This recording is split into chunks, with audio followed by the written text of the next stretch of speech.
আমরা সোশ্যাল মিডিয়াতে অনেক কিছুই দেখি যেটা সত্য না, আবার সোশ্যাল মিডিয়াতে অনেক মিথ্যা কথা আমরা সত্য ভেবে ফেলি। তো যেটা একটা ফটোশ্যুট ছিল সেটাকে নিয়ে অনেক ধরনের কথা হয়েছে।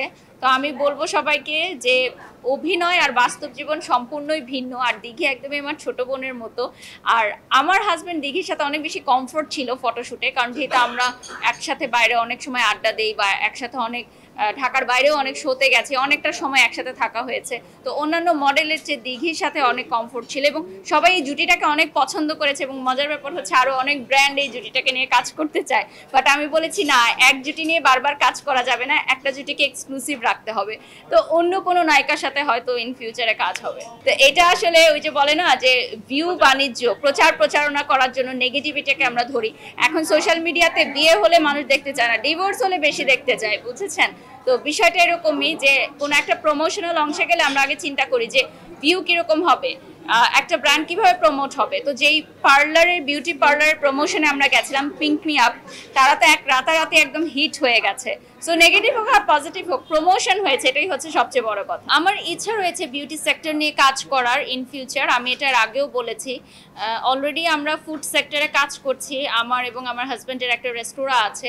পাশাপাশি আমাদের ইচ্ছা আছে ভবিষ্যতে একটি কর্মশালা গড়ে তোলার মেয়েদেরকে নিয়ে, যেখানে মেয়েদেরকে প্রশিক্ষণ দেওয়া হবে। তো এটা একদমই আর্লি স্টেজে আছে এখন, যেহেতু আমি নিজেই অনেক ব্যস্ত, আমার হাতে অনেকগুলো প্রজেক্ট, তো আমার পক্ষে এখন আরেকটা প্রজেক্ট নেওয়া সম্ভব না। তবে ফিউচার প্ল্যানগুলো এখনই করে রাখতে পছন্দ করি। আমাকে ডিফারেন্ট কাজে মানুষ দেখবে ইনশাল্লাহ। এবারের বইমেলায় আমি গতকালকে আমার প্রকাশনা থেকে একটা নিউজ আসলো যে এবারের বইমেলায় নাকি সর্বাধিক বই মানে বিক্রি হয়েছে এবং লভ্যাংশ যেটাকে আমরা বলি যে রয়্যালিটি, সেটা নাকি সর্বোচ্চ গত বছরগুলো থেকে ছাড়িয়ে গেছে। তো ভালো হোক মন্দ হোক, এবারের বইমেলায় অনেক নেগেটিভিটি ছড়িয়েছে। তো পজিটিভ হোক নেগেটিভ হোক, যেভাবেই হোক ব্যবসা অনেক ভালো হয়েছে, ব্যবসায়িকভাবে লাভবান হয়েছেন প্রকাশকরা।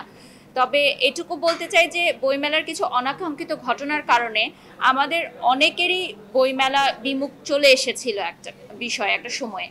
তবে যাই হোক, আমি বলবো যে বই কিনুন, বই পড়ুন, এবং আমার বইটি এখন রকমারি.com-এ পাওয়া যাচ্ছে, অনলাইনে পাওয়া যাচ্ছে। বইমেলায় খুব ভালো সাড়া পেয়েছি আমি, আলহামদুলিল্লাহ। আমি সত্যিই কখনো ভাবিনি যে আমার লেখা প্রথম বই মেয়েরা পড়বে এবং পড়ে আমাকে সেটার ফিডব্যাক দিবে। তবে বইমেলার চেয়ে এখন বেশি অনলাইনে অর্ডার করতে বেশি পছন্দ করে মানুষ, কারণ ঢাকার বাইরে তো আর বইমেলা নেই। তো ঢাকার বাইরের অনেক মেয়েরা অনলাইনে অর্ডার করছে আমার এই বইটা।